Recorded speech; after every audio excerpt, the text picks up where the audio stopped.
मैं इसी बात पे चलना चाहूँगा कि समाजवादी पार्टी की नीति हमेशा रही है लोगों को बांटने की और काटने की। जिन लोगों ने 1947 में पाकिस्तान बनाने में सफलता प्राप्त की, उनकी राजनीति क्या थी? बांटने की थी। क्या पाकिस्तान एक सुखद परिणाम है? ना हमारे लिए सुखद है, ना पाकिस्तान के लोगों के लिए सुखद है। मुसलमानों में कैसे यकीन आप दिलाएंगे? जैसे रामवीर ने तो, आपके जो उम्मीदवार हैं उन्होंने तो बड़ा अच्छा काम किया है, मतलब सभी लोग पहनते हैं। हमने देखा है कि जो बीजेपी के तमाम बड़े जो दिग्गज नेता हैं वो भी एक समय दौर में करते आए हैं ये सब। मोदी जी हमेशा बोलते हैं 140 करोड़ भारतीय। क्यों कहते हैं? 140 करोड़ ने वोट थोड़ी दिया, लेकिन प्रधानमंत्री सबके हैं। जिसने वोट नहीं दिया उसकी भी चिंता करते हैं। जिसने वोट नहीं दिया, क्या उसकी थाली में राशन नहीं देते? जो लोकसभा चुनाव के बाद जो बीजेपी को खासतौर पर यूपी में बड़ा धक्का लगा है, क्या ये जो चुनाव है 9 सीटों पर, ये तय करेगा कि यूपी क्या वाकई उसी दौर में है कि कुछ बदली है? इस वक्त हमारी टीम, अनादि टीवी की टीम कुंदरकी में है और साथ में हमारे यूपी सरकार में मंत्री असीम अरुण साहब हैं। कुंदरकी को लेकर बात करेंगे। इस बार ऐसा लग रहा है बहुत ही टफ फाइट होने वाली है। फाइट सीधी सीधी है।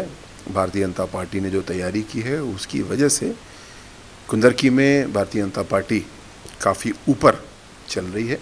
और जिस प्रकार की तैयारी हम लोग की है, जिस प्रकार का जुड़ाव लोगों का हुआ है, माननीय मुख्यमंत्री जी का जो प्रवास अभी हुआ, उनकी सभा हुई, उसमें जिस प्रकार की भीड़ स्वतः उमड़ के आई, उससे ये स्पष्ट संदेश है कि कुंदरकी की जनता एक बार नया संदेश देना चाहती है, भारतीय जनता पार्टी को जिताना चाहती है और विकास की राजनीति की ओर अपने क्षेत्र को ले जाना चाहती है। पिछले दिनों हमने देखा था यहाँ पे जो उम्मीदवार हैं ठाकुर रामवीर सिंह जी, उनका वो एक जो लुक वायरल हुआ था और माइनॉरिटी के बीच में, और फिर संभल की सांसद जी जो हैं एक बात कहते हैं, तमाम इंटरव्यू में वो बात वो रख रहे हैं कि मुख्यमंत्री जी जब यहाँ पर अपनी सभा किए, उन्होंने वो बयान नहीं दिया है जो महाराष्ट्र में वो दे रहे हैं, वहाँ पर दिया था, हरियाणा में दिया था, झारखंड में दे रहे हैं और विधानसभा में दे रहे हैं, लेकिन यहाँ नहीं दे रहे हैं। भारतीय जनता पार्टी सबको जोड़ने का काम करती है। आपने देखा जो अभी इस समय चर्चा चल रही है कि बटेंगे तो कटेंगे। प्रधानमंत्री जी ने कहा एक हैं तो सेफ हैं। ये सबका साथ सबका विकास को ही और संक्षिप्त रूप में कहने का अंदाज़ है। मैं इसी बात पे चलना चाहूँगा कि समाजवादी पार्टी की नीति हमेशा रही है लोगों को बांटने की और काटने की। जिन लोगों ने 1947 में पाकिस्तान बनाने में सफलता प्राप्त की, उनकी राजनीति क्या थी? बांटने की थी। क्या पाकिस्तान एक सुखद परिणाम है? ना हमारे लिए सुखद है, ना पाकिस्तान के लोगों के लिए सुखद है। 160 रुपये किलो गेहूं का आटा वहाँ पे आज बिक रहा है और हमारे भारत में 80 करोड़ थालियों में प्रधानमंत्री मोदी जी फ्री का राशन परोसते हैं। बांटने की राजनीति का परिणाम हमारे सामने है, जोड़ने की राजनीति हमारे सामने है। कुंदरकी में जोड़ने की राजनीति पे हम लोग काम कर रहे हैं। हर समाज, हर धर्म, हर जाति के दरवाजे हम जा रहे हैं, वोट मांग रहे हैं।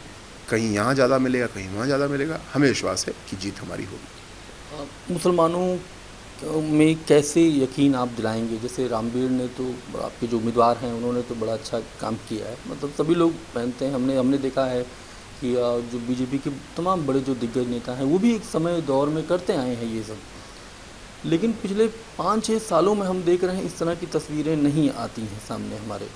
और शायद इस वजह से कि वो एक तबका है जो मीडिया के माध्यम से तमाम चीज़ों से, एक तो जिसको सांप्रदायिक बोलते हैं, मतलब ऐसा टर्म एक इस्तेमाल हो रहा है। क्या ये जो सियासत रामवीर सिंह कर रहे हैं और जो उम्मीदवार होंगे 27 में, या भारतीय जनता पार्टी क्या आगे उस दिशा में चलेगी? देखिए, मैं इस बात से बहुत ऊपर सोच के चलता हूँ कि कौन किस मंदिर गया, कौन किस दरगाह पे गया और किसने कौन सी टोपी पहनी और किसने किस रंग का पटका पहना। ये प्रतीकात्मकता है। हमको इससे बहुत ऊपर उठ के देखना चाहिए। और रही बात अल्पसंख्यक की, तो कहीं पे मुस्लिम अल्पसंख्यक है, कहीं पे हिंदू अल्पसंख्यक है, कहीं पे सिख अल्पसंख्यक है, कहीं पे मुस्लिम बहुसंख्यक है, वहाँ पे हिंदू अल्पसंख्यक है। मैं इस बात को बहुत ही सिंपल तौर पे लेता हूँ। जहाँ पे जो भी बहुसंख्यक है उसकी जिम्मेदारी है वहाँ के अल्पसंख्यकों का ध्यान रखना, उनके अधिकारों की चिंता करना, जो हमारा संविधान बोलता है।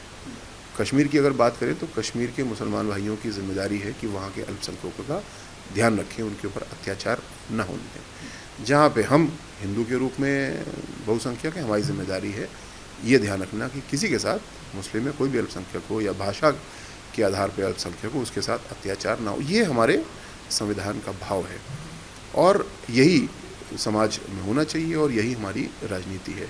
बार बार आप प्रधानमंत्री जी के मुंह से सुनते हैं, मुख्यमंत्री जी के मुंह से सुनते हैं, मोदी जी हमेशा बोलते हैं 140 करोड़ भारतीय। क्यों कहते हैं?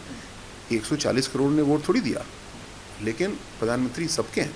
जिसने वोट नहीं दिया उसकी भी चिंता करते हैं, जिसने वोट नहीं दिया क्या उसकी थाली में राशन नहीं देते हैं? यही बात आदरणीय योगी जी बोलते हैं कि मत, मजहब, जाति से ऊपर उठ करके हम लोग काम करते हैं।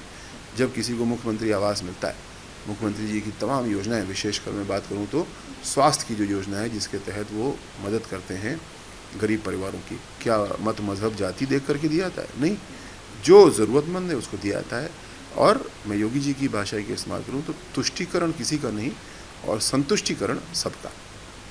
ये आपने एक अच्छी बात कही है। एक मेरा आखिरी सवाल ये है कि जो लोकसभा चुनाव के बाद जो बीजेपी को खासतौर पर यूपी में बड़ा धक्का लगा है, क्या ये जो उपचुनाव है 9 सीटों पर, ये तय करेगा कि यूपी क्या वाकई उसी दौर में है कि कुछ बदली है? ये चुनाव महत्वपूर्ण है, लेकिन ये चुनाव सरकार बनाने बिगाड़ने का चुनाव नहीं, आप जानते हैं। ऐसे चुनाव महत्वपूर्ण इसलिए होते हैं क्योंकि ये, अभी बात करें तो डबल इंजन की सरकार पे मुहर लगाने के चुनाव होते हैं। जो हमारी नीतियां हैं उसको भारी समर्थन वोटर्स का है। एक बड़ा उपचुनाव है और हमको लोगों का फीडबैक लेने का मौका भी मिलता है। कहीं पे हमसे कोई चूक हो रही तो उसको ठीक करने का भी मौका मिलता है और हम गली गली जा कर के जो विकास कर रहे हैं उसको और तेज़ करने की कोशिश करते हैं। और अगर कोई हमसे नाराज़ है, कोई रूठा है, किसी भी वजह से हमसे दूर है, तो हम उसको साथ लेते हैं। यानी जो हमारा स्तंभ है, सबका साथ सबका विकास, हम इस मूल स्तंभ को पकड़ के चलते हैं। ये हमें हमेशा रास्ता दिखाता है। एक चुनाव में कुछ कहीं इस बूथ पे कम हो गया, उस बूथ पे बढ़ गया, इससे फ़र्क नहीं पड़ता। हमारे जो नीतिगत विषय हैं, जो हमारा आधार स्तंभ है, वो मजबूत है और वो हमको चुनाव में भी परिणाम देता है। तो आप थे असीम अरुण साहब, जो यूपी सरकार में मंत्री हैं। मेरा नाम शैलेंद्र है, आप देख रहे थे अनादि टीवी यूपी। बहुत बहुत शुक्रिया, धन्यवाद। अगर आप इस वीडियो को YouTube पर देख रहे हैं तो चैनल को सब्सक्राइब करें और बेल आइकन दबाना ना भूलें। अगर Facebook पर देख रहे हैं तो चैनल को लाइक करें।